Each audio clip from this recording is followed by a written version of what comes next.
Bienvenidos y bienvenidas a otro video en el que voy a explicar algunos temas relacionados a la demanda. En este conjunto de videos vamos a tener relación siempre al análisis y la preparación de proyectos. Este primer tema se refiere al análisis de la demanda. Para ello debemos disponer de algunas fórmulas que voy a explicar en este video. Veamos entonces. Estas fórmulas son importantes para poder determinar una demanda insatisfecha. Tomemos muy en cuenta que hay dos formas para poder realizar una estimación de la demanda.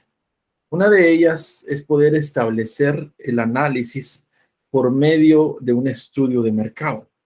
Para poder desarrollar un estudio de mercado se necesita aplicar una encuesta, establecer un análisis de variables de mercado que regularmente nosotros sabemos que las variables del mercado van a ser precio, o empezamos por producto, precio, oferta o demanda, si empezamos en orden, oferta, comercialización. Estos son los principales elementos del estudio de mercado. Para poder determinar todos estos aspectos se deben hacer distintos estudios, empezando por un estudio que puede conllevar encuestas o quizá aplicar algunas boletas de entrevista y hacer recolección de información de primera mano. Eso sucede o es importante realizarlo cuando no se tiene información secundaria. Pero supongamos que se dispone de la información secundaria. Para poder trabajar esto, podemos aplicar una fórmula de consumo, una de oferta y una de demanda insatisfecha. Para llegar a la demanda insatisfecha necesitamos primero determinar un consumo aparente. Entonces, CA es igual a consumo aparente. Ese consumo es interno. Voy a citar aquí en unos videos hacia adelante a una autora que lo denomina como consumo nacional aparente, una colega. Respeto muchísimo este punto de vista, sin embargo, a mi criterio, le llamaría únicamente consumo aparente o le podríamos llamar consumo interno aparente. Este particularmente es mi punto de vista, como digo, respeto cada uno de los puntos distintos. Sin embargo, es el mismo enfoque, tomando en cuenta que necesitamos determinar consumo aparente, qué elementos son importantes. Es importante el dato de la importación, la producción y las exportaciones. Entonces, I significa importaciones, P significa producción y la E significa exportaciones. ¿Por qué necesitamos estos elementos? Hablar de cada uno de ellos nos requiere entender algunos factores.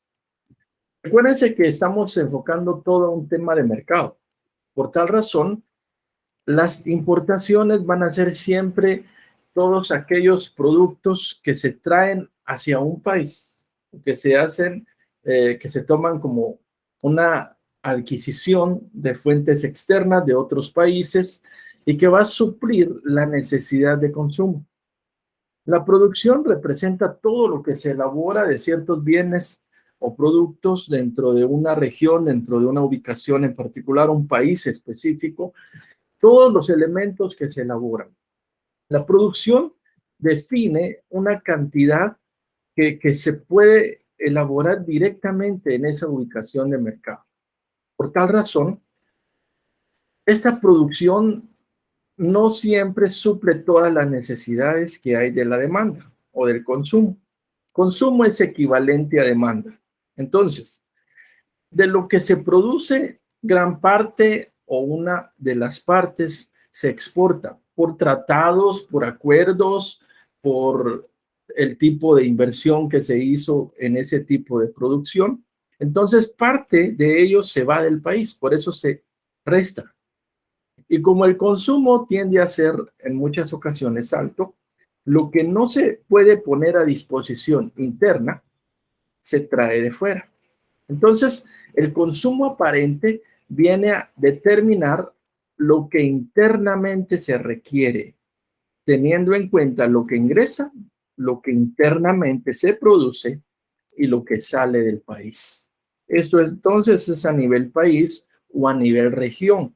¿Por qué lo llamamos consumo aparente? Porque puede ser de una región específica, una ubicación dentro de un país, no necesariamente de todo el país. Por eso es que explico este detalle.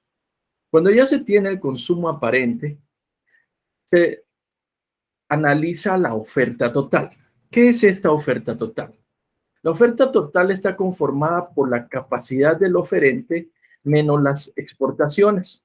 La capacidad del oferente, que es CO, es igual a capacidad del oferente o de los oferentes, dependiendo en qué mercado estemos.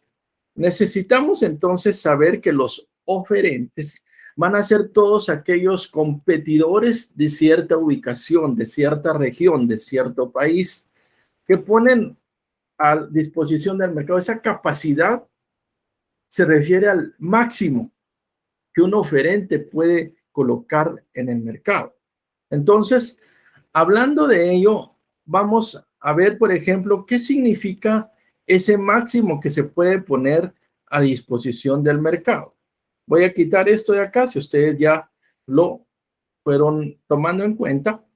Recordemos que estos videos son elaborados para nuestros estudiantes de la Universidad de San Carlos de Guatemala. Por tal razón es un tanto específico el contenido.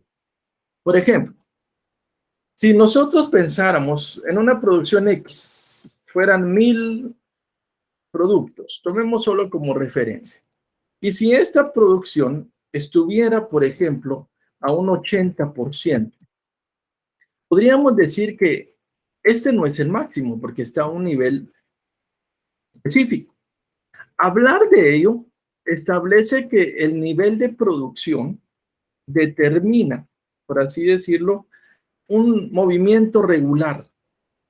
¿Derivado de qué? Si hablamos de elementos agrícolas, podríamos establecer que son aspectos que tienen que ver con la densidad de siembra, con el clima, con los nutrientes. Si fuera de ese lado, en el lado de producción, de fábrica, con el nivel con el que trabajan las máquinas, la demanda específicamente, las temporadas. Entonces, no siempre se está a un nivel de producción. Obviamente, investigar estos elementos llevaría trabajo. Habría que acercarse a cámaras, a los productores directamente, habría que investigar información económica publicada, por ejemplo, en Guatemala por el Banco de Guatemala y cualquier otro tipo de institución que maneje información. Es un poco complejo acceder a ello, pero sí se puede en algunos sectores. Cámaras, asociaciones, cooperativas pueden brindar información de ese tipo. La capacidad del oferente o de los oferentes sería este 100%. Si usted aplicara aquí una regla de 3, 100 equivale al 80%, X equivale al 100%. Si nosotros hacemos una operación cruzada, lo que nos quedaría es dividir el 100% dentro de ese 80%. Eso me daría el total que aquí sí representa ese 100%. Analicen esta parte y eso estaría determinado. Bueno, esto es en relación a la producción y la capacidad de oferta. Nunca el nivel máximo va a ser menor a la producción, porque es lógico que el límite de producción será siempre el 100%. Por lo tanto, nuestra demanda insatisfecha, que es esa DI, DI significa demanda insatisfecha. Esa demanda insatisfecha viene a representarse de esta forma. Este es consumo aparente, recordemos, OT, para dejarlo claro, es oferta total. Entonces, la oferta total es igual a la capacidad del oferente menos las exportaciones. ¿Por qué resta aquí? Porque de lo que se produce o el límite máximo que se puede entregar al mercado, siempre existirá una cantidad que sale. Ya decíamos, por acuerdos, por convenios, por operaciones y todo lo que tenga que ver con las actividades de cada negocio y del país en general.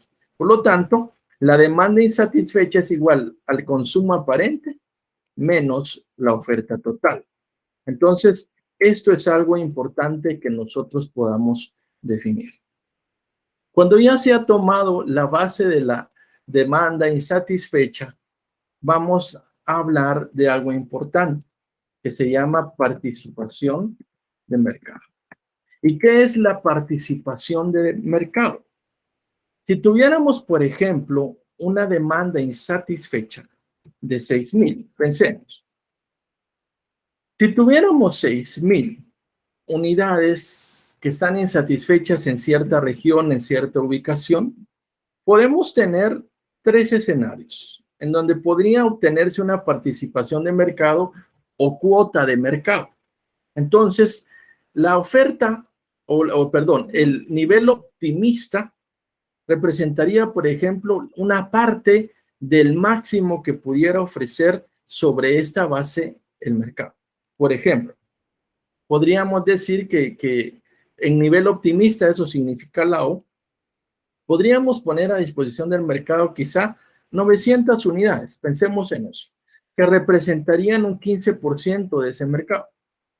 Podríamos pensar en un nivel más realista, decir, no, el mercado nos, porque imagínense, si todos los oferentes no han cubierto esa insatisfacción del mercado, ¿cómo podría una sola empresa, un solo proyecto abarcar tanto? No es posible. Entonces, van a haber porcentajes incluso mucho menores a esta cantidad que van a ser los espacios o la cuota de mercado que se puede abarcar.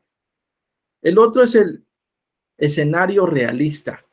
Podríamos pensar que quizá decir, no, lo más realista es cumplir con 600 unidades. Esto establecería que sería un 10% dentro de la demanda insatisfecha. ¿Cómo voy obteniendo estos resultados? Si usted divide, por ejemplo, 900 dentro de 6,000, tiene un 15%. 600 dentro de 6,000 tiene un 10%. Por último, un nivel pesimista. Ese nivel pesimista representa el punto más bajo que podríamos tener para abarcar de un mercado. Podríamos pensar, quizá no se va a trabajar el proyecto sobre el nivel más alto, ni un nivel realista o moderado. Pensemos en un nivel más conservador, 300 unidades. Por lo tanto, ese 5% representaría el nivel más bajo que se puede abarcar en el mercado.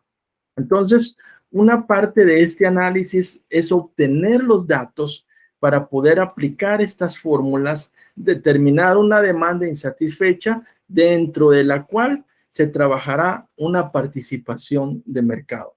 Esta cantidad depende de las posibilidades del proyecto y de lo que el mercado pueda ofrecer. Si hay demanda insatisfecha, entonces se ve la posibilidad de oferta interna, o sea, la capacidad interna, y esto delinea una participación que estaría representada porcentualmente dentro del total de la demanda insatisfecha.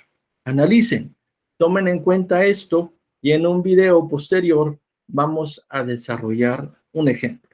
Entonces, puede pausar el video en cualquier momento y, por favor, si tiene dudas o comentarios, nos pueden escribir al video que estará publicado. Les agradecemos a todos el espacio y les recomendamos, por favor, revisar sus análisis, realizar sus propias definiciones y poder con ello determinar lo necesario. Desde ya, éxitos en todo lo que ustedes realicen.